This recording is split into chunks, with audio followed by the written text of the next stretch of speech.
And welcome to Tuesday Newsday, your #1 resource for the entire week's worth of VR news. Tuesday Newsday is back, everybody, and we've got some pretty great news and some not so good news for this week. But we've got a lot to cover, so let's just get right into the news. Google has officially killed off mobile VR on Android with Android 11.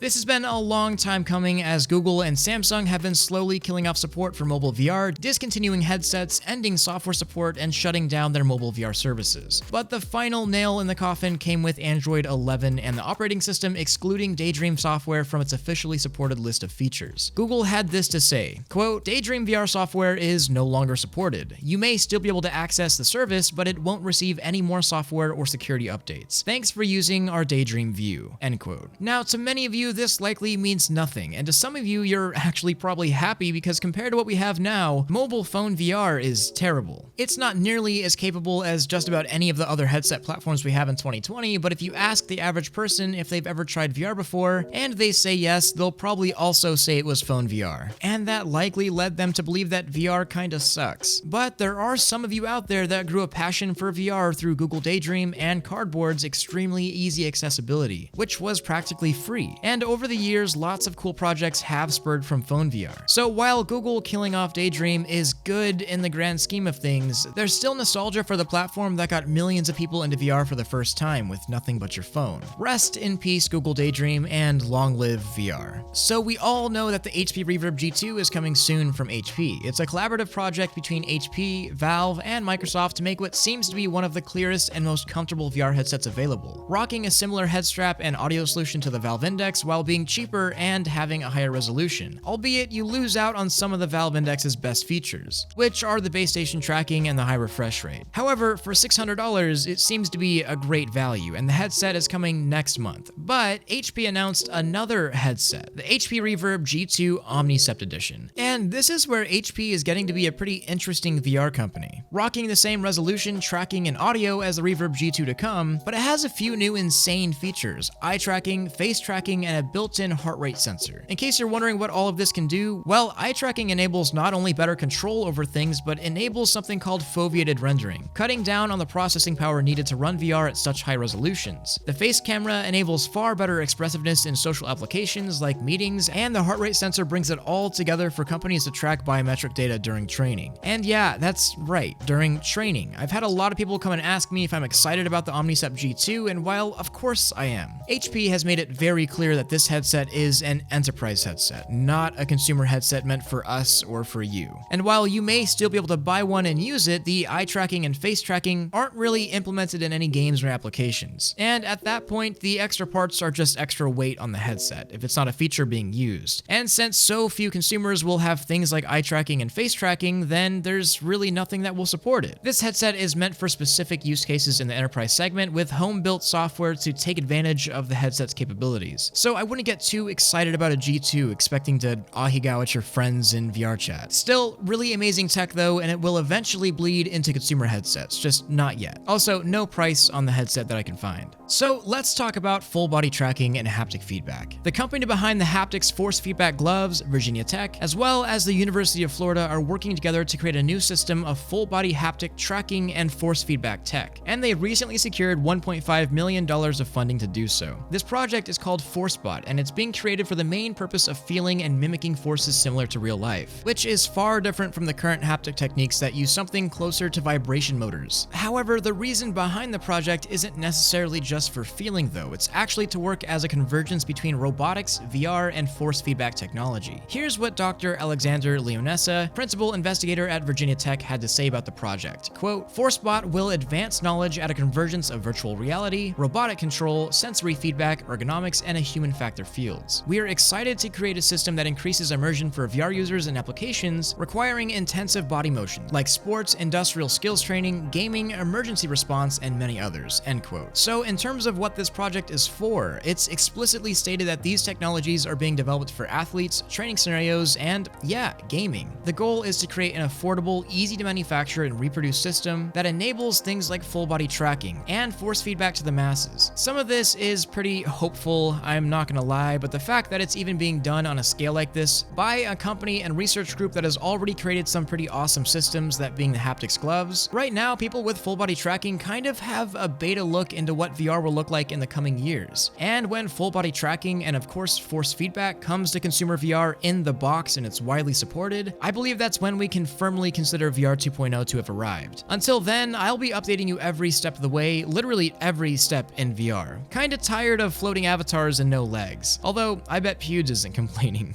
But now it's time for a meme break! People that just bought a 2080 Ti, people that just bought an Oculus Quest 1, buying it at the worst time possible.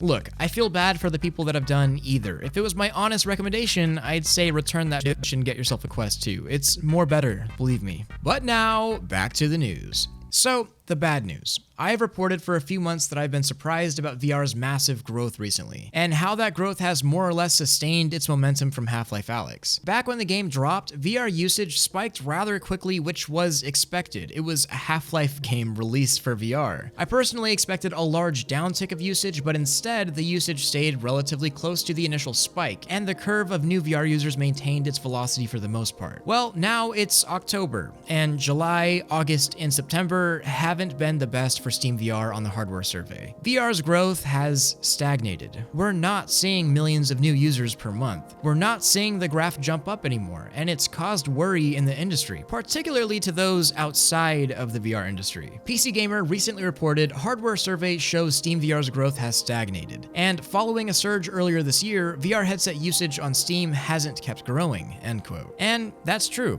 There are a variety of reasons for this though. I think one of the largest has been both delays in PC VR hardware and the massive rise of standalone VR. Simple fact is that basically no PC VR headsets have released this year, at least not yet. While Oculus Quest and now Quest 2 users have grown very quickly, and out of everyone that owns a Quest or eventually a Quest 2, if they don't ever plug their headsets into Steam or into a PC, then they're just not counted in this metric, even though they're full VR users. Plus, let's be real, there haven't really been many new games this year. And there's been kind of a content drought for PC VR games since the beginning of the year. There is no Boneworks or Half-Life Alyx to be hyped about. What we have now is what you got. At least that is until the next few months where we are getting a couple of new big games. And while these numbers are pretty sad and shocking to those that don't already like VR or are just waiting for it to fail, I think something that should be noticed are the number of returning VR users. VRChat, for example, has had a super solid increase of concurrent users on Steam with a 20 to 30% increase from just February, and those numbers for the most part have maintained. VR historically has had a really bad player retention, meaning that people buy VR, use it for a few months, then put it down.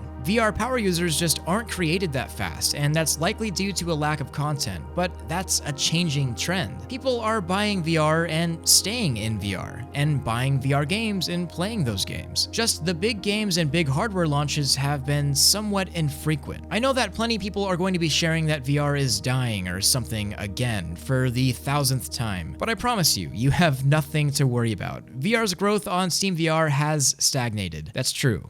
But Steam VR is just a small window into the VR industry and its health. Standalone headsets are still selling like crazy. The Quest 2 is about to launch, which is likely going to be the biggest VR headset launch ever. And the Oculus Store has its own metrics that aren't even tracked publicly. Plus, new PC VR hardware and games are launching soon. Not to mention, we have the holiday season coming, and I guarantee you that we're going to see that graph spike once again this Christmas and New Year. And those casting doubt on the VR industry are going to be eating Quest 2 head straps for dinner. We've got nothing to worry about. Plus, I have a game that I've been extremely hyped about that's releasing this year. And I have breaking news on it. Like, literally the NDA dropped about an hour ago for me. This is likely one of the biggest games to ever hit VR, at least on the multiplayer side. Population 1 is releasing for the Oculus Quest Quest 2, Oculus Rift, HTC Vive, Windows Mixed Reality, and Valve Index on October 22nd for $29.99. Hopefully this is the first place that you hear it because I just want to share this excitement for you that I have. This game is the best battle royale that I've ever played in VR, and it's actually one of the best multiplayer games that I've ever played in VR. It's nicely polished with a progression system and a skin system, and it's multi-platform, and it's been under tight NDA for months. I couldn't even say anything about it, but now we can share it, and it's coming soon.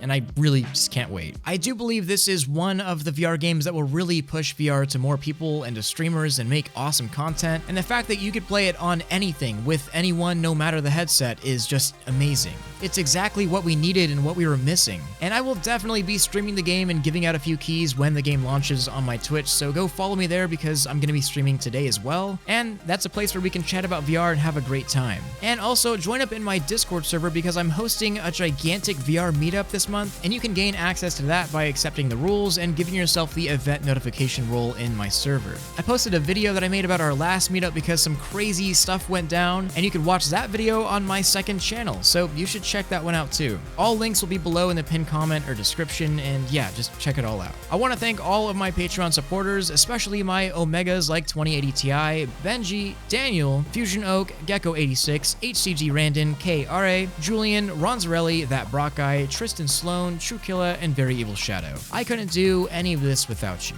Don't forget to like this video if you loved it, subscribe if you want more of this, and hit that freaking bell if you just can't live without it. Much love, Thrill out.